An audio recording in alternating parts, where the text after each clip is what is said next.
최근에 우리 한국에 자전거의 바람이 많이 붑니다. 제가 한때 살았던 네덜란드, 여러분 히든크를 많이 기억을 하는데 그곳에 상당히 유명한 세 가지는 풍차, 그리고 튤립, 그리고 또 하나가 자전거입니다. 얼마나 자전거가 많은지, 그건 전 국토가 팽팽하고 모든 것들이 운하 옆에 길들이 있으면 그 길에는 자동차 도로뿐만 아니라 자동차 도로 양가에, 그것도 또 이렇게 원웨이가 아니라 투웨이로 되어 있는 그런 자전거 도로가 모든 곳에 깔려 있기 때문에 그렇습니다. 여러분 혹 암스테르담 역에 이렇게 가보시면은 그 옆에 상당히 큰 건물이 하나 있습니다. 그 전체가 자전거 주차하는 건물입니다. 모든 건물 옆에 역 그런 데에는 그런 건물이 있습니다. 그곳에서 있는 하나의 유머입니다.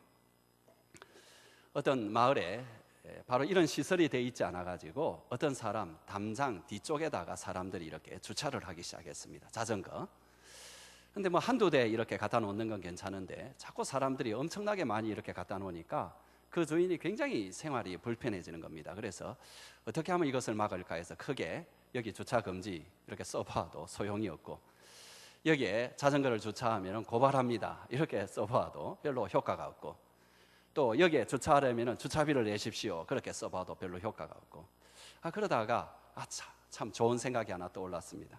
그래서 그렇게 적어 놓으니까 그 이후로는 아무도 거기에 주차하지 않았다고 하는데, 어떻게 적었느냐 하니까 여기에 진열해 놓은 자전거 중에 마음에 드는 것 아무거나 골라 가져가시기 바랍니다. 공짜입니다. 그렇게 하니까 다음부터는 거기에 주차를 안 했다는 것입니다. 우리가 지금 고린도전서 13장을 같이 공부하면서 저는 꼭 느낌이, 그 특징들을 계속 공부하니까 마치 자전거를 쭉 이렇게 주차를 해놓은 그런 느낌이 듭니다. 그리고 우리가 이런 말씀을 들을 때에 우리가 이제 하나씩 들으면서 그 특징들을 자꾸만 우리 머릿속에 정리를 해놓으려는, 우리는 약간 좀 지적인 그런 어떤 것에 관심이 좀 많은 것이 우리입니다. 그렇지만 여러분, 제가 생각할 때에는 그것보다 더 중요한 것은 한 가지의 말씀이라도 참 나에게 불편한, 내 마음을 좀 불편하게 했던 그런 말씀, 특별히 성령님이 주시는 말씀이죠. 아니면 내가 저렇게 꼭 살아야 되겠다라고 생각되는 그런 말씀, 그런 어떤 사랑의 특징 하나를 붙잡고 그대로 한번 살아보려고 애를 써야 되는 것이 가장 중요한 것이 아닌가. 우리가 뭔가 하나라도 붙잡고 거기에 집중하고 거기에 이렇게 따라가려고 애를 쓰면은 나머지의 삶들도 연결이 되어 있기 때문에, 사랑의 한 가지 특성은 그거로 끝나는 것이 아니라 나머지의 특성을 체인처럼 연결이 되어 있기 때문에 그것이 한꺼번에 이렇게 같이 오는 것입니다. 그래서 여러분, 오늘도 여러분들이 하나님 말씀을 들을 때에 또 한 가지 듣는구나 그렇게 생각하지 마시고, 하나님은 여러분 사랑하신다는 거 아시죠? 그러면 하나님께서 여러분을 오늘 부르실 때에 여러분에게 주시고 싶은 말씀이 있을 것입니다. 그 한 가지를 여러분이 붙드시기 바랍니다. 그 한 가지를 기대하고 들으시기 바랍니다. 그리고 그것을 붙잡고 여러분이 살아가게 되면은 하나님께서 여러분에게 참 예수님을 닮은 그런 삶, 우리의 모든 소원이 예수님을 닮는 것이라고 했는데 그 사랑의 모습으로 변할 줄 믿습니다. 이 복이 오늘 말씀을 듣는 여러분에게 있기를 주님의 이름으로 축복합니다. 그러면 이제 8절에서 13절까지는 지금까지 쭉 설명했던 이 사랑의 위대성, 이 사랑의 완전성, 이 사랑의 영원성, 이 사랑의 탁월성, 이 사랑의 성숙성, 이런 것들을 말하고 있습니다. 우리가 지난주에 살폈던 8절 말씀에서는 그 사랑은 영원하다 하는 영원성을 우리가 생각했습니다. 사랑은 언제까지나 떨어지지 아니하느니라. 오늘은 이 사랑의 성숙성, 완전성에 대해서 9절에서 12절까지 말씀을 살펴보려고 합니다. 이 바울은 8절에서 사랑의 영원성과 우리가 받은 은사의 한계, 그 가운데도 순간성, 한시성을 서로 이렇게 비교를 했습니다.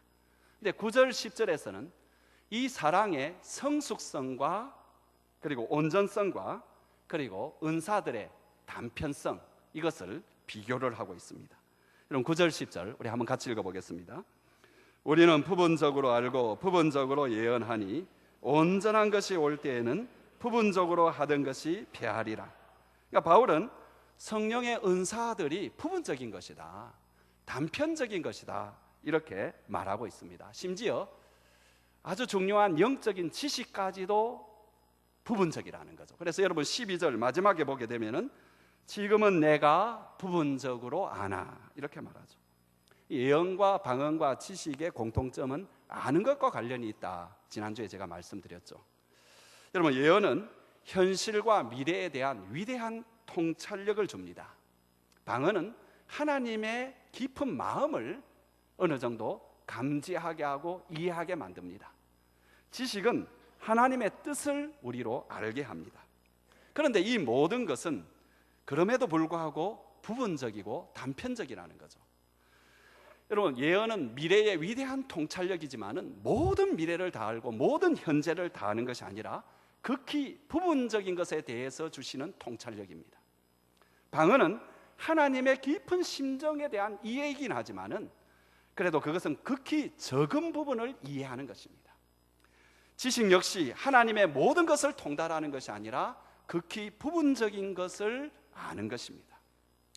그럼에도 불구하고 이런 예언이나 이런 방언 혹은 지식의 은사를 받은 고린도 교회 교인들이 이것을 받고 난 뒤에는 착각을 해가지고 자기들이 마치 전지한 세계에 들어간 것처럼 그렇게 착각을 하고 생각하고 말을 합니다. 다른 사람 말할 때에 자기가 하나님의 모든 것을 다 알고 있는 것처럼 그렇게 말을 합니다. 여러분 마치 한 컵의 물을 보고는 온 세상의 대양, 큰 태평양을 다 알았다는 듯이 그렇게 이야기를 하는 거죠. 어떤 수학을 이제 배웠던 학생이 대학에서 수학을 전공했던 학생이 이제 그 대학을 이제 거의 마치는 무렵에 여행을 이리 떠났는데 어느 산에 올라갔는데 거기에서 한 노인을 만났습니다. 노인과 이제 이런저런 이야기를 하다 보니까는 수학에 관한 이야기를 하고 두 사람이 굉장히 수학에 깊은 조예가 있다라는 것을 서로 알게 되었습니다.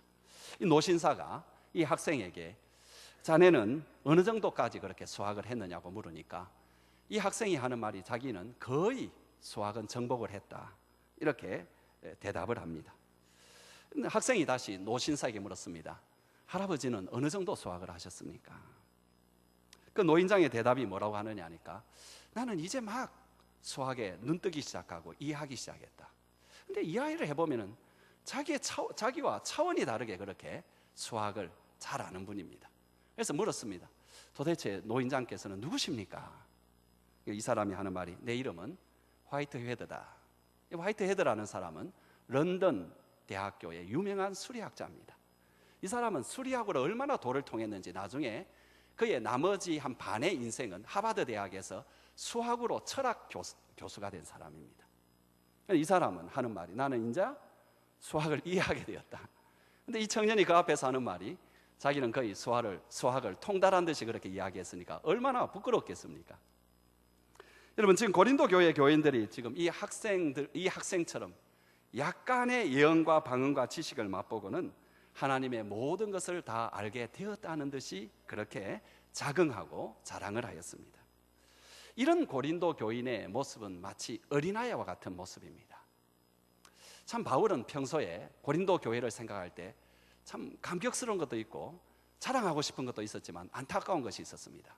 그게 뭐냐 하니까 이 교회가 자주 이렇게 어린아이와 같은 그런 모습에서 자라지 못한다라는 것입니다.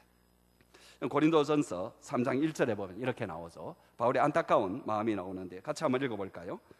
형제들아 내가 신령한 자들을 대한 것 같이 너희에게 말할 수 없어서 육신에 속한 자 곧 그리스도 안에서 어린아이들을 대한 것 같이 하노라.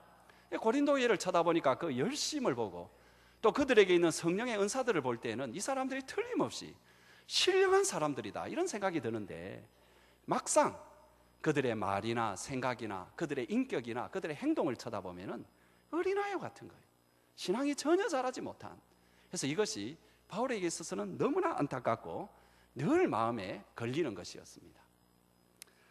휴 미실다인이라는 이 오하이오주 주립대학의 교수가 여러분 장성한 성인이지만은 그 인격이나 생각이나 행동이 여전히 유치한 수준에 머물러 있는 사람을 가리켜서 이름을 지었습니다. 그 이름이 뭐냐 하니까 성인 아동이라고 이름을 지었습니다.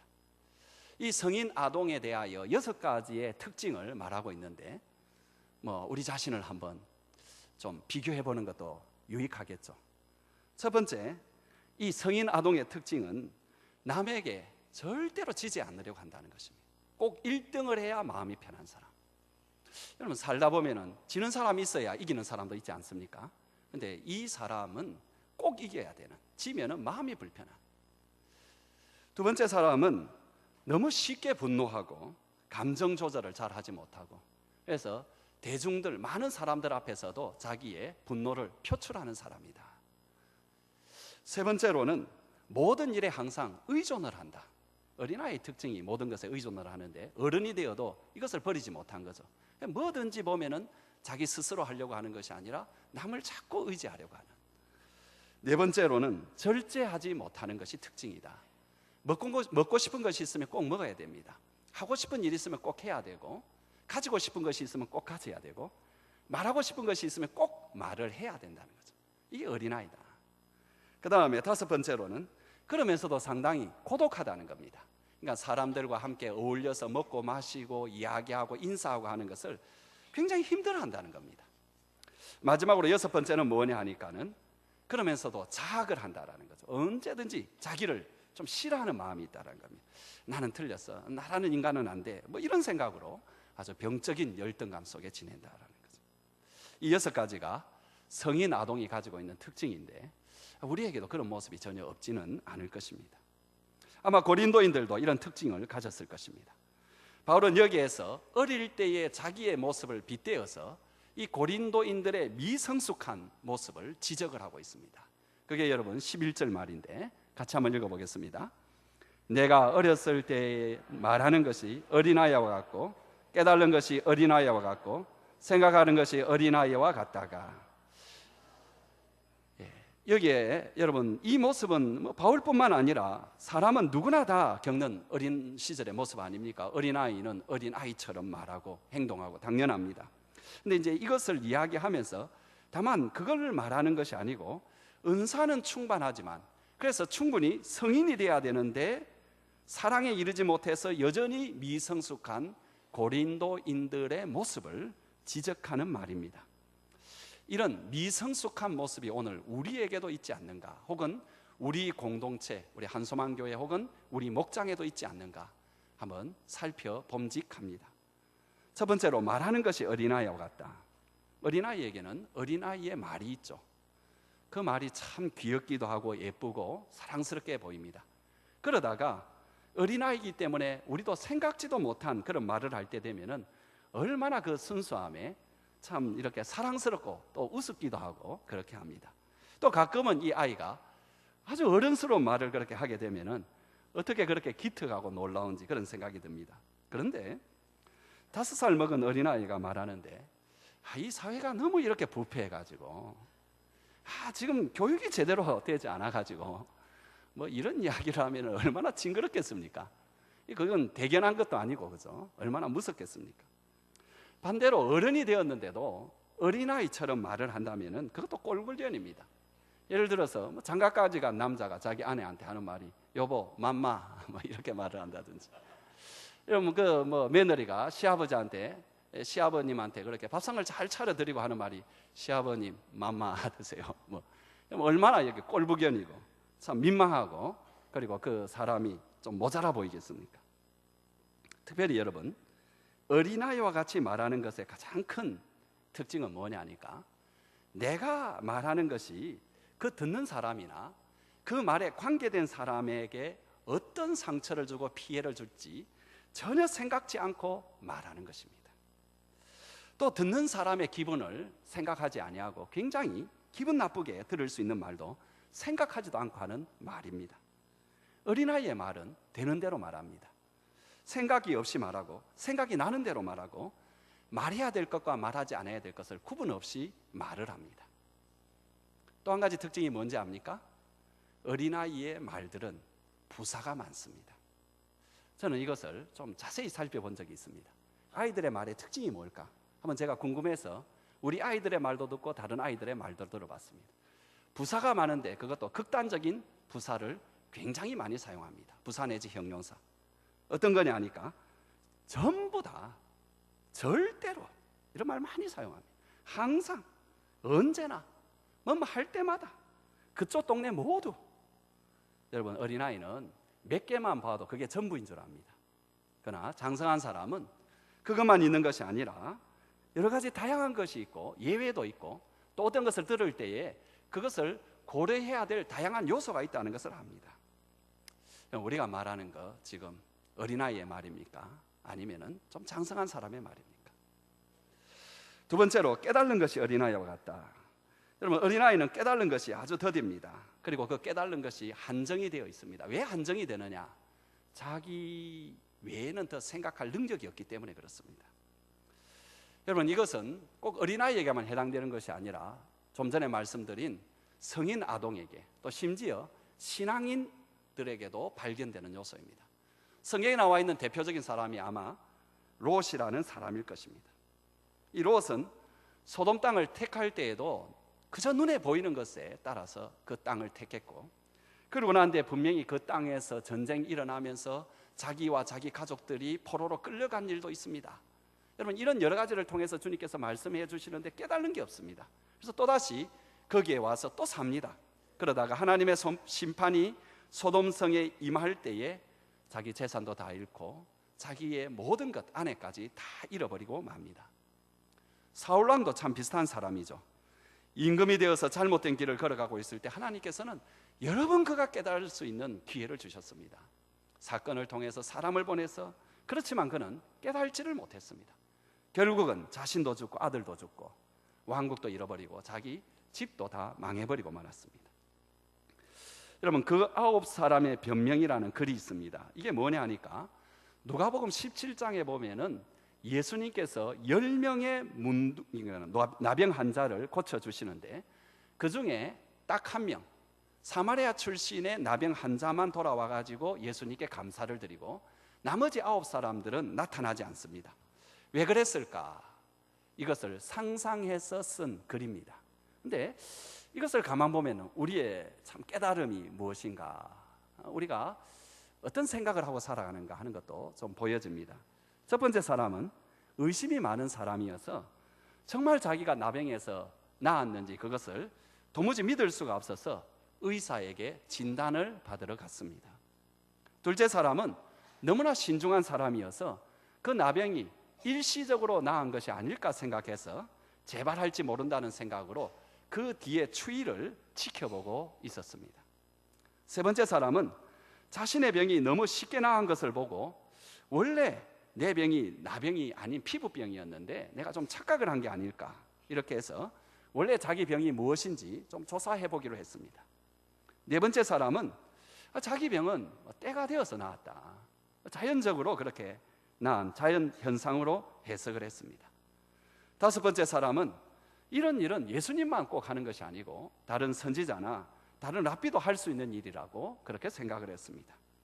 여섯 번째 사람은 지나치게 예의 바른 사람이 되어서 자기가 예수님께 감사를 가야 되는데 뭔가 가지고 가야 될 것 같다, 지금은 아무것도 없으니까 그걸 마련할 때까지 좀 기다려보자, 이렇게 생각을 하였습니다. 그러면 일곱 번째 사람은 자기가 집을 떠난 지가 상당히 오래되었는데 자기의 재산이 보존되었는지 그게 제일 궁금했습니다. 그래서 그거 챙기려 돌아갔습니다. 여덟 번째 사람은 그동안 헤어졌던 그의 가족들, 그래서 자기를 기다리고 있었을 부모, 형제, 아내, 자식을 먼저 만나봐야 되겠다, 그래서 집으로 돌아갔습니다. 아홉 번째 사람은 예수님의 치유를 하나의 노동으로 생각을 해서 계산을 해보았습니다. 근데 예수님이 별로 수고한 거 없습니다. 뭐 이렇게 만지고 이렇게 막 다듬어주고 씻어주고 이런 것도 아니고 또 특효약을 주신 것도 아니고 그저 너희 몸을 제사장에 가서 보이라, 이 말만 하니까 이걸 노동의 대가로 따지니까 그 대가로 계산할 것이 아무것도 없었습니다. 여러분, 이 9에 비하여 돌아온 한 사람, 이 사마리아인이 다른 점이 무엇입니까? 감사할 줄 아는 사람, 뭐 그런 말도 할 수 있습니다만은 그는 즉시 제대로 그리고 온전히 깨달았다는 것입니다. 자기를 누가 치유해 주셨는가? 성경에 나와 있지 않지만은 그분이 누구신가? 아마 그는 베드로가 고백한 것처럼 그분이 그리스도시요 살아계신 하나님의 아들이라는 그런 마음의 경외심이 있었고 그런 깨달음이 있었을 것입니다. 그러나 나머지 9은 제대로 깨달지 못했기 때문에 그에게 나와서 살해하고 그에게로부터 영혼의 구원을 얻는 가장 소중한 것은 놓쳐버리고 말았습니다. 우리에게는 어떤 모습이 있는가? 이 한 사람의 모습으로 우리가 깨달으며 살아가고 있는가? 아니면 나머지 9사람의 모습으로 아주 둔하게 그렇게 살아가고 있는가? 우리 자신을 돌아볼 필요가 있습니다. 세 번째로는 생각하는 것이 어린아이와 같다가, 어린아이는 넓게 생각하지 못하고 길게 생각하지 못하고 그리고 깊이 생각하지 못하고 멀리 생각하지 못합니다. 왜요? 왜 그러느냐 하니까 역시 자기 외에는 더 생각하지 못하니까. 여러분, 생각이 아이들이 없는 게 아닙니다. 아이들도 생각을 많이 합니다. 그런데 자기 생각만 하게 되기 때문에 여러분 바로 이렇게 그런 어떤 현상이 나타나는 것입니다.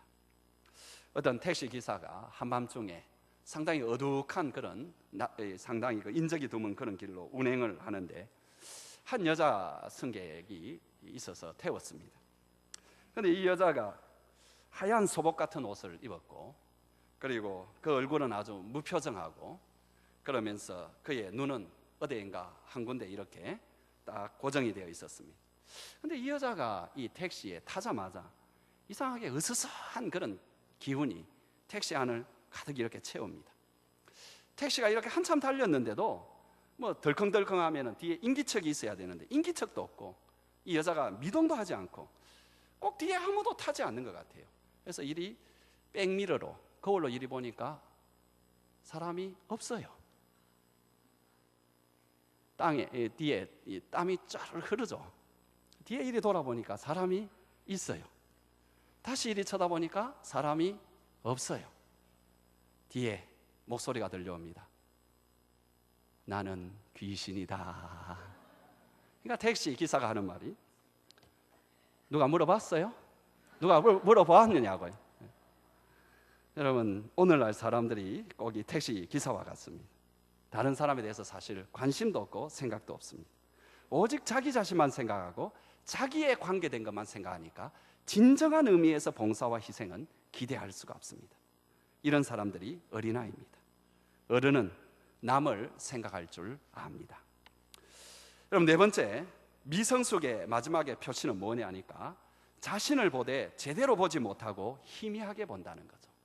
자, 여러분 보면 12절 앞에 보면은 우리가 지금은 거울로 보는 것 같이 희미하나. 여러분, 영적으로 여러분 성인 아동도 자신도 이웃도 더 나아가서 하나님도 희미하게 본다는 것입니다. 우선 자신을 보는데 자신이 얼마나 미성숙한 사람인지, 자신이 얼마나 사랑이 없는지, 자신이 얼마나 부분적이고 단편적인 사람인지, 자신이 얼마나 부족한지 제대로 보지를 못합니다. 그래서 아주 교만하고 자랑합니다. 이 부르중이라는 그런 궁궐에 가게 되면은 수만 개의 거울로 된 방이 있다고 합니다. 그 방에 들어가 가지고 자기가 웃으면은 온 세상이 함께 웃습니다. 자기가 슬픈 표정을 지으면은 온 세상이 함께 슬프게 됩니다. 여러분, 그렇게 자기에게 둘러싸이고 자기 자신에게 몰입이 되고 자기 자신에게 감격을 하고 있으니 이 사람이 자기의 본래의 모습을 볼 수가 없습니다. 더군다나 이웃을 볼 수도 없습니다. 이웃의 아픔과 상처와 두려움 그리고 피로를 볼 길이 없습니다. 자기도 이웃도 제대로 모르는데 어떻게 하나님을 제대로 볼 수 있겠습니까? 이런 모든 미성숙, 불명확성, 부분성을 극복할 수 있는 묘약이 무엇인가? 저와 여러분이 그동안 계속 찾아온 묘약, 무슨 묘약이겠습니까? 사랑의 묘약입니다. 사랑이라는 묘약이 이것들을 고쳐줍니다. 그것을 제가 설명하기 위해서 먼저 해석적인 부분의 어려움을 조금 더 살펴보겠습니다. 여러분 10절을 보시면은 온전한 것이 올 때에는 부분적으로 하던 것이 패하리라. 여기에 온전한 것, 테레이오스라는 것이 뭐냐? 그리고 온전한 것이 올 때라는 것은 언제를 가리키느냐?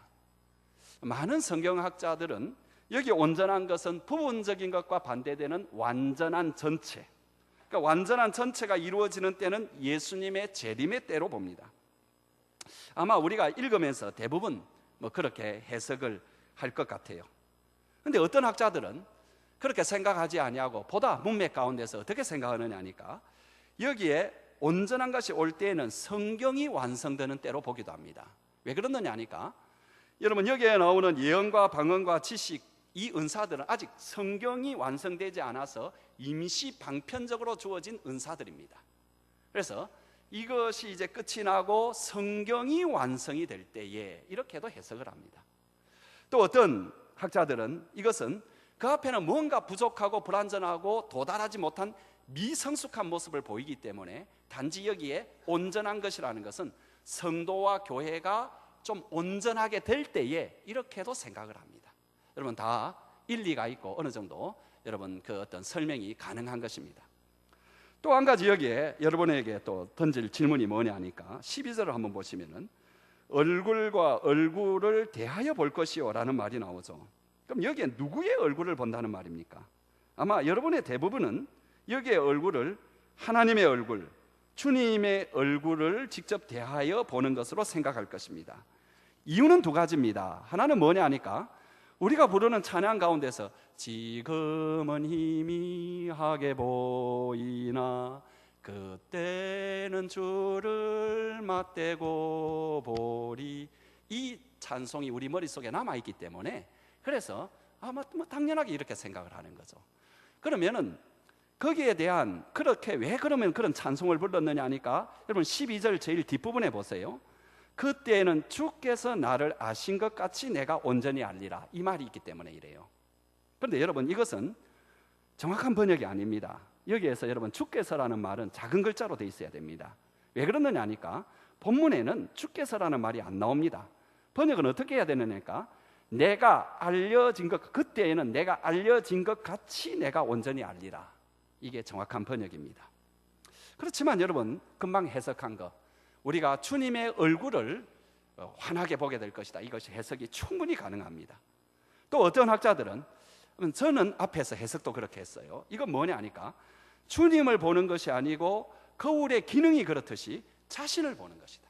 그리고 거기에서 이제 좀 더 확장돼서 사랑의 대상들을 보고 더욱더 나아가서 하나님을 보는 것으로 해석합니다. 그런데 우리가 본문을 이해할 때는 항상 본문의 흐름 속에서 이해해야 된다라고 자주 말씀합니다. 그렇다면 여기 나오는 온전한 것은 뭐냐? 재림의 때가 그렇게 말할 수도 있고 성경이 완성될 때 혹은 교회가 성숙할 때에 이렇게 말할 수도 있지만 저는 그렇습니다. 전체 문맥으로 볼 때 이건 사랑입니다. 저는 바울이 이중적으로 사용했다고 생각합니다. 바울은 자주 자기 어떤 단어를 사용할 때에 이중적인 뜻을 자주 사용을 합니다. 그래서 여기는 제가 느낀 건 그렇습니다. 재림과 사랑으로 생각합니다. 어떤 것은 재림의 때를 보여주는 것이고 어떤 것은 사랑. 그래서 여기 여러분 왜 그것을 생각하느냐 하니까 지금 바울이 계속해서 주제가 사랑에 대해서 이야기를 하다가 갑자기 그냥 단순하게 재림 때에는 모든 은사들이 다 폐하여진다라는 그런 것만 해석할 수 있는 주제로 변형시킬 리가 없습니다. 그는 계속해서 그의 관심은 사랑에 있습니다. 그러니까 여기에서 온전한 것이라는 것은 부분적이고 불완전하고 미성숙하고 불명확하게 판단이 되는 모든 은사들과 대조가 되는 완전하고 성숙하고 명확하고 온전한 사랑을 말하는 거죠. 좀 더 정확하게 이야기하면은 그 모든 부분적인 것, 불완전한 것, 미성숙한 것, 불명확한 것을 치유하여서 그 인격이나 공동체가 완전하고 성숙하고 명확하고 온전하게 해주는 묘약, 그게 사랑이다. 그 사랑이 올 때에는 이렇게 저는 봅니다. 여러분 하나님의 사랑, 하나님이 가르쳐 주신 사랑이 그 인격과 공동체에 들어갈 때에 비로소 시력이 회복이 됩니다. 인격이 성숙이 됩니다. 명확한 체험이 시작이 됩니다. 사랑이야말로 우리를 온전하게 보게 만듭니다. 여러분 부분적으로 알던 우리로 알아야 될 것을 다 알게 하는 것이 사랑입니다. 흔히 말하기를 한 가지는 알고 두 가지는 모른다. 여러분 이런 사람이 두 가지 제대로 알게 될 때는 바로 사랑이 그의 마음속에 들어올 때입니다. 사랑이 들어오면 더 이상 내 중심적으로 내 보고 싶은 것만 보지 않습니다. 비로소 눈이 열리고 다 보게 됩니다. 아내도 제대로 보이고 남편도 제대로 보이고 자식도 제대로 보이고 형제도 제대로 보이고 친구도 제대로 보이고 목장 식구도 제대로 보입니다. 교인도 제대로 보입니다. 사랑이 있을 때. 여러분, 사랑의 관계에 들어가게 되면은 비로소 알아야 될 것, 알 것을 알게 됩니다. 아무리 친한 사이라도 주인은 종에게 혹은 그 직장 상사는 부하에게 자기의 모든 것을 노출시키지는 않습니다. 그러나 친구에게는 노출합니다. 그 말이 여러분 예수님의 말이죠. 요한복음 15장 15절 같이 읽어볼까요?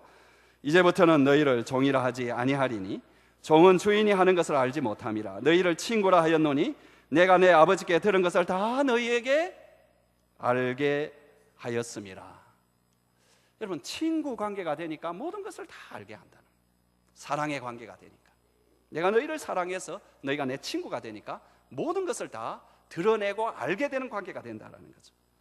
사랑하는 성도 여러분, 하나님의 사랑을 온전히 받아들이시기 바랍니다. 더 나아가서 하나님께서 가르쳐 주신 사랑으로 살려고 애를 쓰시기 바랍니다. 여러분의 가족도 그렇고 여러분의 직장 동료도 그렇고 친구도 그렇고 심지어 나에게 마음에 원수가 진 사람도 그렇게 하시기 바랍니다. 그러면 보이기 시작합니다. 봐야 될 것이 보이기 시작합니다. 전체가 보이기 시작합니다. 그러면 온전한 사랑을 할 수가 있습니다. 두 번째로 여러분, 사랑이야말로 우리를 성숙하게 만듭니다. 우리의 유치한 말들, 우리의 너무나 한정된 깨달음들, 우리의 유치한 생각들을 성숙시켜 줄 수 있는 것이 사랑입니다. 여러분, 사랑이 들어올 때에 생각이 자랍니다. 여러분, 언어가 성숙합니다. 행동이 성장합니다. 다른 사람 전혀 고려하지 않던 언어 생활이었는데 이 사람의 마음속에 사랑이 찾아오게 되면은 그 언어 생활이 성숙하여서 이제는 이웃에게 유익을 끼치는 말을 합니다. 공동체에게 덕을 세우는 말을 합니다. 자신에게 있어서는 예수님의 제자로서의 품이 있는 말을 하게 만듭니다. 사랑이 들어오게 될 때, 모든 것을 자기 중심으로만 생각하고 깨달을 때에, 또 깨달음이 아주 느린 더딘 사람이지만은 사랑이 그 마음속에 찾아오게 될 때에는 자기에게 일어나는 모든 일 가운데에 하나님의 사랑이 있다는 것을 보고 깨닫습니다. 체험을 합니다. 그러면서 늘 자기만 생각하고 다른 사람에 대해서 눈꼽만치의 관심도, 진정한 관심도 없던 사람이 드디어 여러분 다른 사람을 생각하고 불쌍히 여기기 시작합니다. 사랑하는 성도 여러분, 하나님의 사랑을 받아들이시기 바랍니다. 그 사랑으로 사랑하시기 바랍니다. 여러분이 사랑할 때에 여러분의 생각이, 언어가, 행동이 예수님을 닮아갑니다. 어린아이와 같이 유치한 언어, 그런 인격과 삶, 이것들이 여러분 버려지고 더 성숙한 사람으로 성장해 갑니다. 마지막으로 사랑이야말로 우리를 명확하게 체험하게 합니다. 사랑이 있을 때 나를 체험하고 이웃을 체험하고 하나님을 체험하게 됩니다. 여러분, 여기 12절에 주께서 나를 아신 것 같이 내가 온전히 알리라.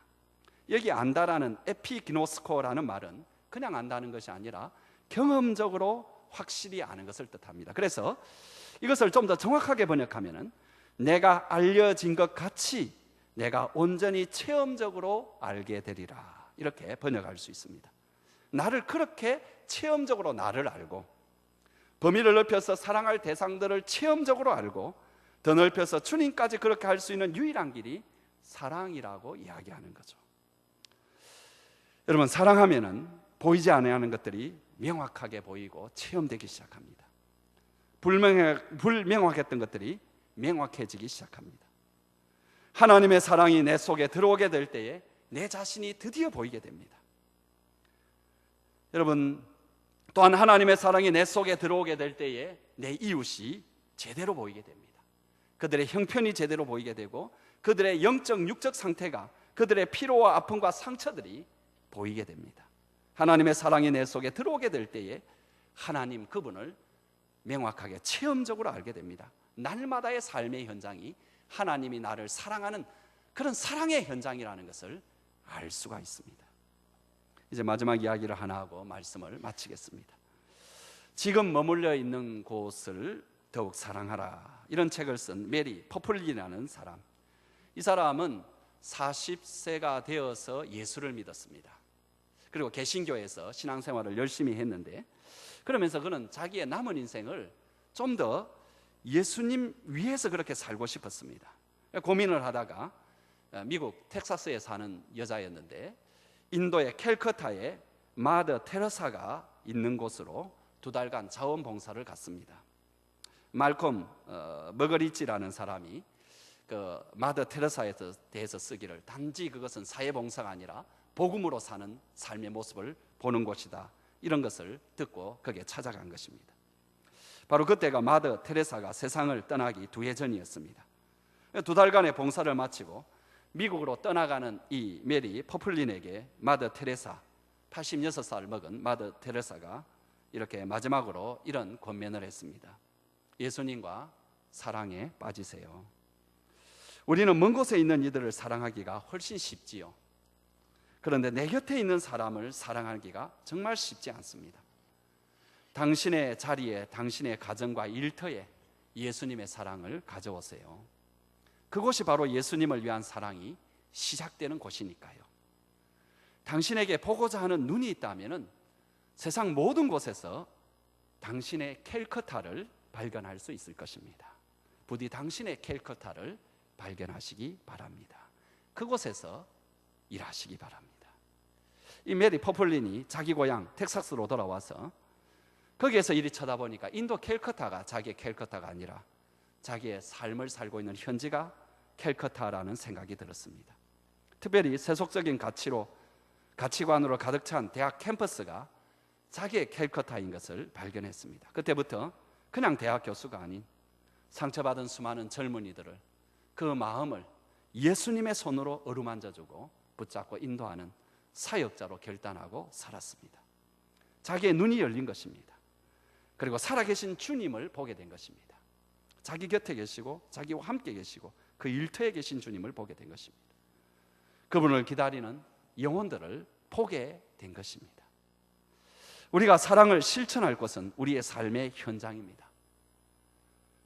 우리의 직장이고 우리의 가정이고 우리의 지역사회이고 우리의 목장입니다. 우리의 섬김에 부르심을 받은 모든 현장입니다. 이번에 단기 선교팀으로 가는 분들에게 제가 지난주에 말씀을 드렸지만은 우리가 가는 뚜게가라원은 우리의 선교지가 아니고 김자선, 강정인 선교사님의 선교지입니다. 우리의 선교지는 우리의 목장, 우리의 삶의 현장, 우리의 교회, 우리의 직장, 이곳입니다. 그러나 다만 그 선교지에서 벌어지는 하나님의 사랑의 역사를 한번 보기 위해 가는 것입니다. 그리고 그 가운데 사랑의 하나님을 다시 한번 개인적으로 만나보는 것이 이번 선교의 목표 중에 하나입니다. 그리고 그 사랑을 조금이라도 배우고 조금이라도 따라해보고 흉내내보고 실천해보는 것이 이번에 저희들의 목적입니다. 사실 가는 분들이 아니라 남아 계시는 분들이 사역의 현장, 여러분의 캘커타에 계속 있는 것입니다. 여기에서 하나님의 사랑으로 사역하시기 바랍니다. 그럴 때 여러분도, 공동체도, 여러분이 섬기는 사랑의 섬김의 대상들도 온전해지고 성숙해지고 영혼에 잇대게 되는 축복이 있을 줄 믿습니다. 우리가 살아가는 그 현장, 이것을 아가페 사랑으로 섬기는 여러분 되시길 주님의 이름으로 축복합니다.